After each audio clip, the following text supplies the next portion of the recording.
So I think it really comes down to this. If we are to know what works and what doesn't, we must have reliable and valid measures. How we measure social norms matters because it helps us grasp the subtleties of norms. So just to illustrate, one social norm could be the behavior of women working outside their home.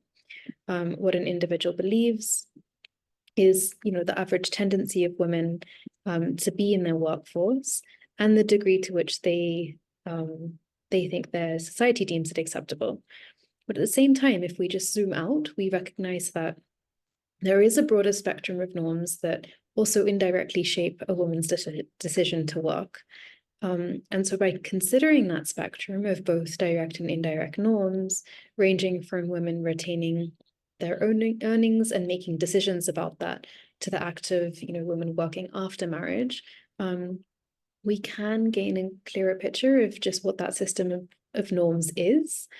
And, at the same time, we must also be able to measure the varying degrees of importance and the strength of those different norms. It's not simply a matter of yes and no. Norms aren't simply black and white.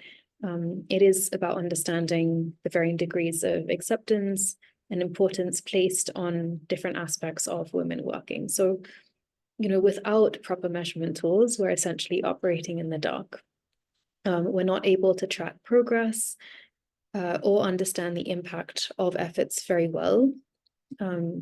So, it just therefore becomes important to measure if social norms are shifting and the impact that shifting social norms has.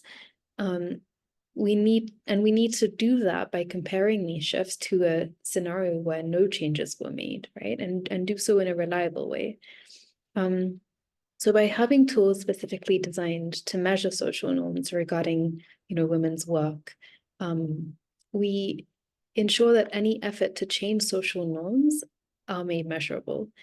And so my fellow authors and I, we developed the Strength of Social Gender Norms measure with a sample and setting that we found to be commonly neglected in both psychology and norms research.